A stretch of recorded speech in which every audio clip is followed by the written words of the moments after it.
जहांगीरपुर राज्य में आज बड़ी ही खुशी का माहौल था।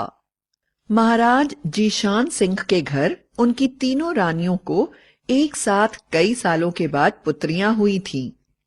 कमाल की बात है कि उनकी तीनों पत्नियां मेघा, मनोहरी और रश्मि, जो कि तीनों सगी बहनें थीं, उन्हें एक साथ ही भगवान ने संतान का सुख दिया था और तीनों रानियों ने बेटियों को जन्म दिया था। सारे राज्य में खुशी का माहौल था और सभी लोग हैरान थे कि आखिर तीनों रानियों को एक ही दिन संतान का सुख मिला है और तीनों संतानें भी बेटियां ही हैं। महाराज ने इस उत्सव को मनाने के लिए एक बड़ा आयोजन किया, जिसमें देश विदेश, अमीर गरीब सभी को इन तीनों राजकुमारियों को आशीर्वाद देने के लिए आमंत्रित किया गया। सभी लोग समारोह में आए और राजकुमारियों के लिए तरह तरह की भेंट देकर उन्हें आशीर्वाद दिया। धीरे धीरे राजकुमारियां बड़ी होने लगीं। महाराज ने तीनों राजकुमारियों के बड़े ही खूबसूरत नाम रखे। महारानी मेघा की बेटी का नाम था मंजरी, महारानी मनोहरी की बेटी का नाम रखा गया वेदिका और महारानी रश्मि की बेटी का नाम रखा गया माहिती। तीनों राजकुमारियां मंजरी, माहिती और वेदिका एक दूसरे को बहुत प्यार करती थी। धीरे धीरे यह तीनों राजकुमारियां बड़ी होने लगीं। इसी बीच एक बार महाराज की तबीयत बहुत ज्यादा खराब हो गई और सभी चिकित्सकों ने जवाब दे दिया, जिसके कारण राजकुमारी मंजरी ने कालका देवी के मंदिर में अपने पिता के स्वास्थ्य के बदले में पूरा जीवन ब्रह्मचारी रहने का प्रण ले लिया। मां कालका ने आशीर्वाद दिया और कुछ दिनों के बाद महाराज स्वस्थ हो गए। किंतु प्रण के कारण मंजरी ने राजमहल का त्याग कर दिया और वह मां कालका के मंदिर में ही अपना जीवन बिताने लगी। समय के साथ राजकुमारियां युवा हो गईं और उनके सौंदर्य के चर्चे दूर दूर तक होने लगे। कमाल की बात यह थी कि राजकुमारी मंजरी ही अपनी तीनों बहनों में सबसे ज्यादा खूबसूरत और दयालु थी।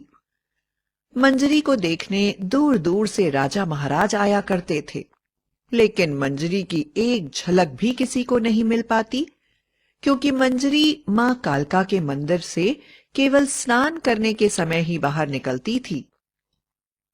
एक बार जब मंजरी स्नान के लिए मंदिर के पास बने झरने पर गई, तो वहां वन राजकुमार आयुष्मान भी शिकार के लिए आए थे। जब उन्होंने मंजरी को स्नान करते हुए देखा, तो इतनी खूबसूरत राजकुमारी को देखकर वह उससे विवाह के लिए उस पर जोर डालने लगे। लेकिन मंजरी ने उन्हें साफ बता दिया कि वह ब्रह्मचारी है और किसी से विवाह नहीं कर सकती। यह सुनकर आयुष्मान को मंजरी पर बड़ा ही क्रोध आया और वे उसे बहुत ही घमंडी समझने लगे।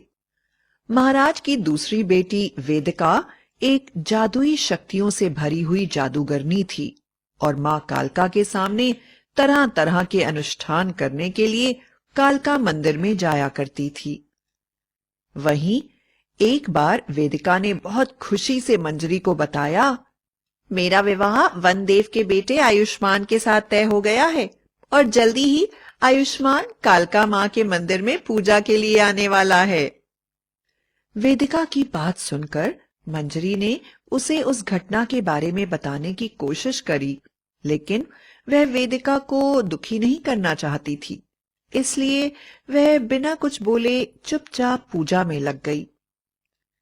वेदिका का होने वाला पति आयुष्मान एक दिन अपने माता पिता के साथ मां कालका के मंदिर पूजा के लिए पहुंचा। पूजा के दौरान ही उसकी नजर मंजरी पर पड़ी। उसे देखते ही वह फिर उससे विवाह करने के लिए अपने माता पिता पर जोर डालने लगा।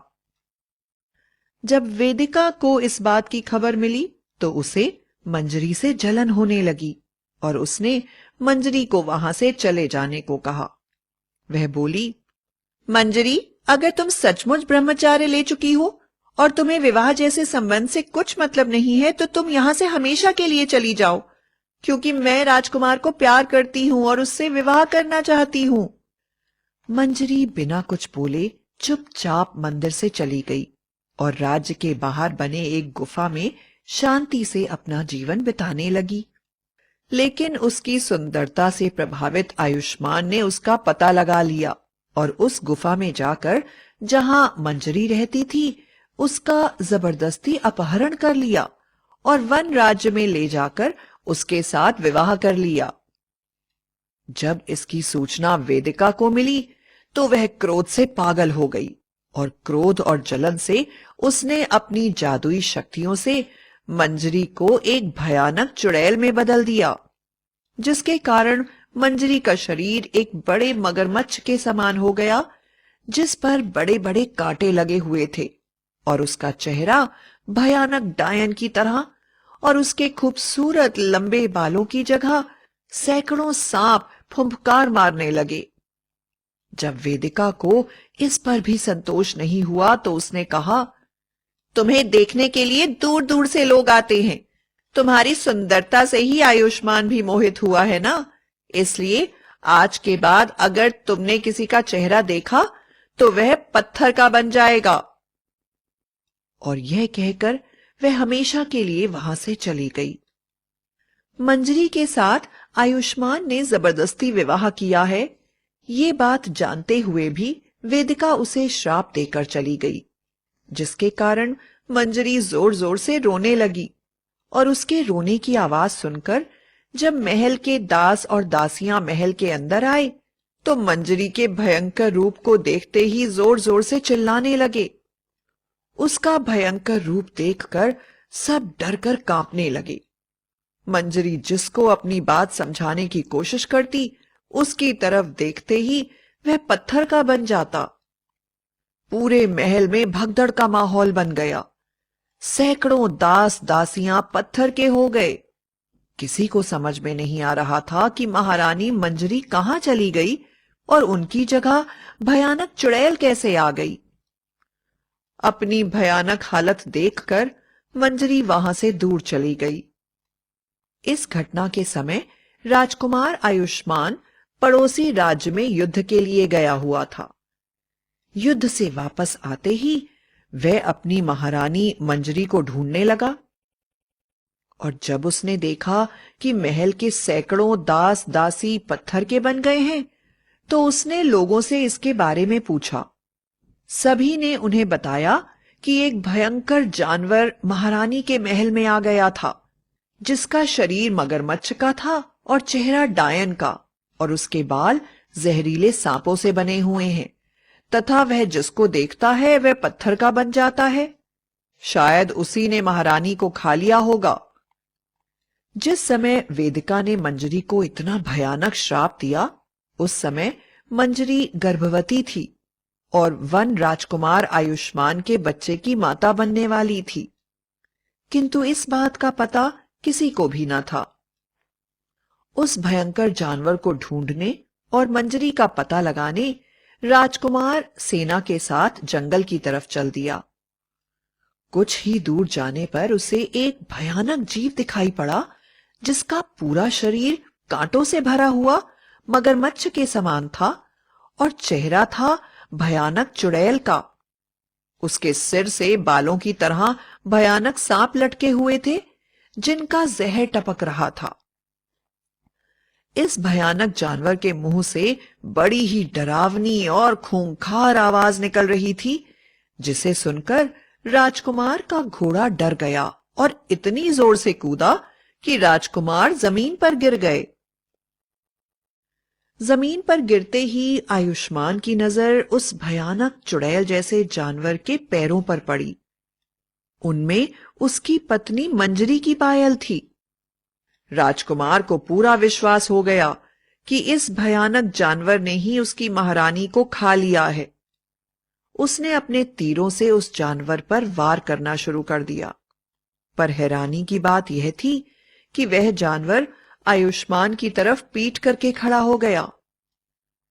पत्थर जैसी पीठ पर किसी भी तीर या तलवार का असर नहीं हो रहा था और अगर सैनिक उसके सामने से जाकर उस पर वार करने की कोशिश करते तो वह उसकी नजर पड़ते ही पत्थर के बन जाते। आखिरकार आयुष्मान वापस आ गया और उसने मंजरी के ना मिलने की खबर उसके पिता विशाल सिंह को पहुंचा दी। मंजरी की दूसरी बहन माहिती को जब इस बात का पता चला तो वह बड़ी दुखी हुई और उसे शक होने लगा कि जरूर इसमें उसकी बड़ी बहन वेदिका का हाथ होगा, क्योंकि उसे पता था कि वेदिका का विवाह आयुष्मान से होने वाला था और आयुष्मान के मंजरी से विवाह करने के कारण वेदिका मंजरी से नाराज थी। माहिती भी मां कालका की भक्त थी। यह खबर सुनने के बाद वह तुरंत मां के मंदिर में गई और वहां से मां की भभूति लेकर मंजरी की खोज में जंगल की ओर चल पड़ी। वहां पर उसने राजकुमार आयुष्मान के द्वारा बताए गए जानवर जैसा ही एक जीव पेड़ के नीचे सोता हुआ देखा। उसने तुरंत मां कालका की भभूति उस पर डाल दी। भभूति पड़ते ही वह मंजरी में बदल गया और मंजरी अपनी बहन को सामने देखकर उसके गले लगकर रोने लगी और उसे सारी घटना बताई। फिर बोली, प्यारी बहन माहिती, यहां से जल्दी चली जाओ, क्योंकि भभूति का असर खत्म होने वाला है। यदि मेरी नजर तुम्हारे ऊपर पड़ी तो तुम भी पत्थर की बन जाओगी। मैं तुम्हें एक ही बात बताना चाहती हूँ कि मैं गर्भवती हूँ और आयुष्मान के बच्चे की मां बनने वाली हूँ। मैं अपने बच्चे की रक्षा करना चाहती हूँ, जो एक ही तरीके से हो सकती है। यदि आयुष्मान मेरा गला काटकर उसे मां कालका के मंदिर में हवन कुंड में डाल दे तो मेरी मृत्यु हो जाएगी, वरना बच्चे को जन्म देने के बाद जब मेरी दृष्टि उस पर पड़ेगी तो वह भी पत्थर का बन जाएगा। लेकिन यह बड़ा मुश्किल काम है, क्योंकि इस भभूति का असर हटते ही मैं वापस भयानक चुड़ैल बन जाऊंगी और आयुष्मान को पहचान नहीं पाऊंगी। अपनी बहन की बात सुनकर माहिता बोली, मंजरी, तुम डरो नहीं, मैं आयुष्मान के सिर पर मां कालका का लाल कपड़ा बांध दूंगी। उसे देखकर तुम उसे पहचान जाओगी। जब वह तुम्हें मारने आए तो तुम अपनी आंखों को बंद कर लेना, ताकि तुम्हारी नजर पड़ने से वह पत्थर का ना बने। बाकी बातें मैं उसे समझा दूंगी। ऐसा कहकर माहिती वहां से चली गई। माहिती ने आयुष्मान को सारी बातें बताईं, जिसे सुनकर आयुष्मान बड़ा ही दुखी हुआ, लेकिन कोई दूसरा चारा न था। इसलिए मंजरी को मारकर अपने बच्चे की रक्षा करने के लिए वह तैयार हो गया। दूसरे दिन सुबह ही माहिती ने आयुष्मान के सिर पर मां कालका का लाल कपड़ा बांध दिया। जब वह सेना के साथ जंगल पहुंचा तो जानवर के रूप में मंजरी जोर जोर से चिल्ला रही थी और उसके आसपास के सभी जंगली जानवरों को उसने पत्थर का बना दिया था। उसके सिर के बाल भी सांप के रूप में जोर जोर से फुंकार रहे थे। उसका भयानक रूप देखकर आयुष्मान की सेना डर से कांपने लगी। दूर से लाल रंग के कपड़े को देखकर मंजरी को समझ में आ गया कि आयुष्मान आने वाला है। मंजरी ने अपनी आंखों को अपने हाथों से बंद कर लिया और आयुष्मान ने उसके मगरमच्छ जैसे शरीर पर लगे कांटों पर सीढ़ी की तरह पैर रखते हुए ऊपर चढ़कर उसके सिर को काट दिया। सिर कटने की पीड़ा से मंजरी की आंखें खुल गईं। उसकी नजर आयुष्मान पर पड़ गई और आयुष्मान पत्थर का बन गया। आयुष्मान के सैनिकों द्वारा मंजरी के सिर को जमीन में दबा दिया गया। तभी मंजरी के धड़ में एक जोर का धमाका हुआ और उसके अंदर से एक छोटा सा बच्चा बाहर निकला। सेना के साथ माहिती भी वहां थी।